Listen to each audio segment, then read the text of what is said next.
నమస్కారం, మాకల్ఫ్ న్యూస్ కి స్వాగతం. ప్రతిరోజు 6 దేశాల తాజా వార్తలు మీకు అందించబడుతున్నాయి.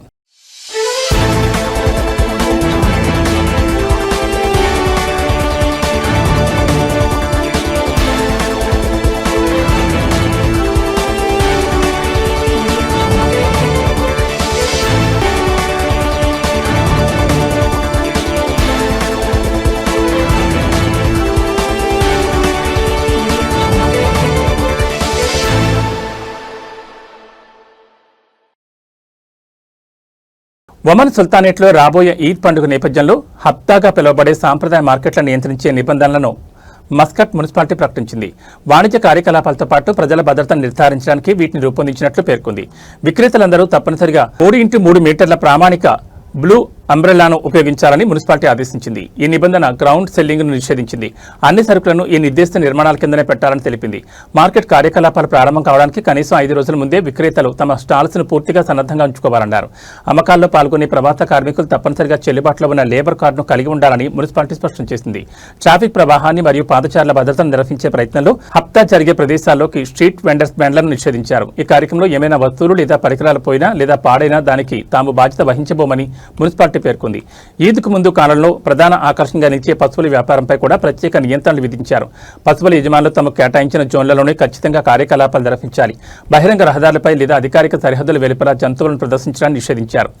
హప్తా అనేది శతాబ్దాల నాటి ఒమానీ సాంప్రదాయం. ఇది సాధారణంగా ఈద్ సెలవులకు ముందు చివరి రోజుల్లో జరుగుతుంది.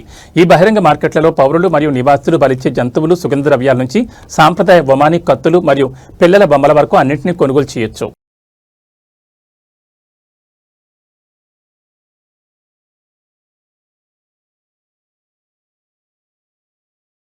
మనీ లాండరింగ్ కేసులో దోషిగా తేలిన ఒక భారతీయ వ్యక్తిని ఇంటర్పోల్ సహకారంతో యూఏఈ అప్పగించినట్లు కువైట్ అంతర్గత వ్యవహారాల మంత్రిత్వ శాఖ ప్రకటించింది.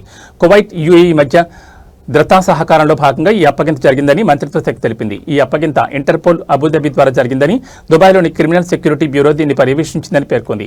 మనీ లాండరింగ్ కేసులో నిందితుడికి కఠిన కారాగార శిక్షతో కూడిన 10 సంవత్సరాల జైలు శిక్ష విధించినట్లు అధికారులు తెలిపారు.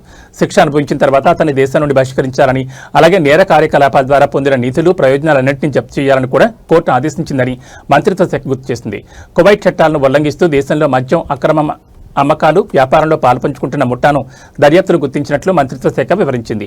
ఈ ముఠా 13 లైసెన్స్ పొందిన స్థానిక ఎక్స్చేంజ్ కంపెనీల ద్వారా 254 అకౌంట్లకు డబ్బులు బదిలీ చేసినట్లు, ఇందుకు 157 మంది ఆసియా జాతీయుల అకౌంట్లను ఉపయోగించుకుందని, వీటి మొత్తం విలువ కేడీ 4,33,745.875 అని దర్యాప్తులకు వెల్లడైంది. ఆర్థిక సంస్థలను బురిడి కొట్టించి కుటుంబ ఖర్చులు అనే ముసుగులో విదేశాలకు పంపినట్లు గుర్తించినట్లు అంతర్గత వ్యవహారాల మంత్రిత్వ శాఖ తెలిపింది.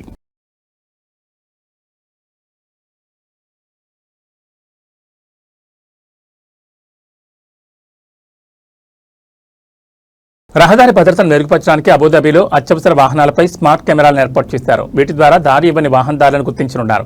అగ్నిమాపక అంబులెన్స్ మరియు రెస్క్యూ వాహనాల్లో ఇప్పుడు కెమెరాలను అమర్చినట్లు అబుదాబి సివిల్ డిఫెన్స్ అథారిటీ తెలిపింది. ఇవి కంట్రోల్ రూమ్లకు ట్రాఫిక్ పరిస్థితులను రియల్ టైంలో పర్యవేక్షించడానికి, రహదారిపై అత్యవసర సిబ్బందికి అడ్డంకులు సృష్టించే డ్రైవర్లను గుర్తించేందుకు వీలు కల్పిస్తాయని పేర్కొన్నారు. 3000 దిర్హాముల జరిమానా, యూఏఈ ట్రాఫిక్ నిబంధనల ప్రకారం అత్యవసర వాహనాలకు దారి ఇవ్వని వాహనదారులను గుర్తించేందుకు కెమెరాలో రికార్డైన ఫుటేజ్ను ఉపయోగించనున్నట్లు అధికారులు తెలిపారు. అత్యవసర వాహనాలకు దారి ఇవ్వని వాహనాలకు 3000 దిర్హాముల జరిమానా, 30 రోజుల పాటు వాహనం సీజ్, 6 బ్లాక్ పాయింట్లు విధిస్తామని హెచ్చరించారు. ట్రాఫిక్ సిగ్నల్ను పూర్తిగా దాటకుండా రెడ్ లైట్ల వద్ద కూడా డ్రైవర్లు అత్యవసర వాహనాలకు పక్కకు తప్పుకుని దారి ఇవ్వచ్చని సివిల్ డిఫెన్స్ అధికారులు తెలిపారు. అంబులెన్స్లు, ఫైర్ ఇంజన్లు, సహాయక వాహనాలకు వాహనదారులు దారి ఇచ్చేలా ప్రోత్సహించే లక్ష్యంతో అబుదాబి పోలీసులు, అబుదాబి ఆరోగ్య శాఖ ఇంటిగ్రేటెడ్ ట్రాన్స్పోర్ట్ సెంటర్ల భాగస్వామ్యంతో ప్రారంభించిన సంకోచించొద్దు, వెంటనే దారి ఇవ్వండి అని రహదారి భద్రతా ప్రచారంలో ఈ చర్యలు భాగమన్నారు. రహదారి ప్రమాదాల్లో ప్రాణాలను కాపాడడంలో ప్రతి సెకను కూడా కీలకమని ఈ ప్రచారం సందర్భంగా అవగాహన కల్పిస్తున్నట్లు వెల్లడించారు.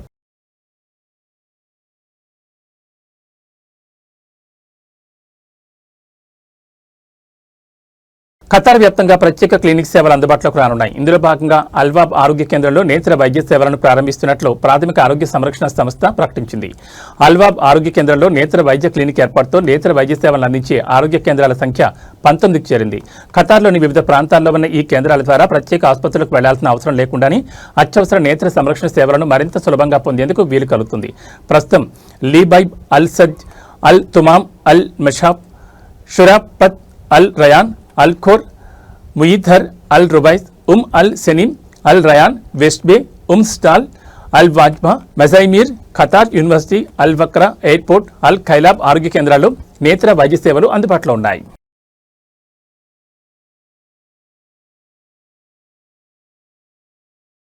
యుఏఈ ఆర్థిక మంత్రిత్వ శాఖ ఈ ఇన్వాయిసింగ్ వ్యవస్థ కింద వ్యాపార సంస్థలు ఒక గుర్తింపు పొందిన సర్వీస్ ప్రొవైడర్ నియమించుకోవడానికి ఉన్న గడువును జూలై 31 నుండి అక్టోబర్ 30 వరకు పొడిగించింది. ఈ నిర్ణయం వార్షిక ఆదాయం 50 మిలియన్ల దిర్హాంలను మించిన కంపెనీలు మరియు సంస్థలకు వర్తిస్తుంది. యుఏఈ తన ఈ ఇన్వాయిసింగ్ వ్యవస్థ పైలట్ దశను జూలై 1 నుండి ప్రారంభించనుంది. ఆ తర్వాత వార్షిక ఆదాయం 50 మిలియన్ దిర్హాంలను మించిన వ్యాపార సంస్థలతో మొదలుపెట్టి దశల వారీగా తప్పనిసరి చేయనుంది. ఇప్పటికే 32 సర్వీస్ ప్రొవైడర్లకు ఆమోదం లభించిందని, మరికొందరు గుర్తింపు ప్రక్రియ చివరి దశలో ఉన్నారని అధికారులు వెల్లడించారు. ప్రొవైడర్ల సంఖ్యను పెంచడం వల్ల మరింత సమగ్రమైన పోటీతత్వంతో కూడిన సాంకేతిక పర్యావరణ వ్యవస్థను రూపొందించడంలో సహాయపడుతుందని మంత్రిత్వ శాఖ తెలిపింది. సర్వీస్ ప్రొవైడర్ల నియామకానికి గడువు పొడిగించినప్పటికీ ఈ ఇన్వాయిసింగ్ తప్పనిసరి అమలు కాల పరిమితిలో ఎలాంటి మార్పులు లేదని ఆర్థిక మంత్రిత్వ శాఖ ధృవీకరించింది.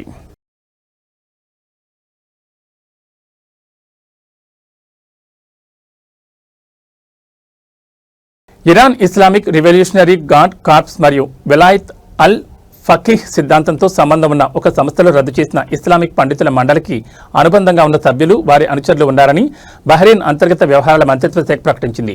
ఈ బృందంలోని సభ్యులు ఒక ఉగ్రవాద సంస్థను స్థాపించి దానికి నాయకత్వం వహించారని తెలిపారు. ఇది ఉగ్రవాదానికి నిధులు సమకూర్చడం, ఇరాన్, ఇరాక్ మరియు లెబనాన్లలో ఉగ్రవాద సంస్థలతో కలిసి పనిచేసేవారని మంత్రిత్వ శాఖ పేర్కొంది. బహ్రెయిన్లో ఈ సంస్థకు చెందిన 41 మంది సభ్యులను అరెస్ట్ చేసిన విషయం తెలిసిందే. సదరు సంస్థ బహ్రెయిన్లోని షియా వర్గానికి చెందిన సభ్యులే లక్ష్యంగా బెదిరింపులకు పాల్పడిందని వెల్లడించారు. ఈ సంస్థపై చాలా కాలంగా నిఘా ఉందని, బహ్రెయిన్ భద్రత మరియు పౌరశాంతిని పరిరక్షించడానికి ఇటీవల చర్యలు తీసుకున్నట్లు అంతర్గత వ్యవహారాల మంత్రిత్వ శాఖ పేర్కొంది. జాతీయ భద్రత, సామాజిక స్థిరత్వాన్ని దెబ్బతీసే ఏ ప్రయత్నాలైనా బహ్రెయిన్ కఠినంగా వ్యవహరిస్తుందని మంత్రిత్వ శాఖ స్పష్టం చేసింది.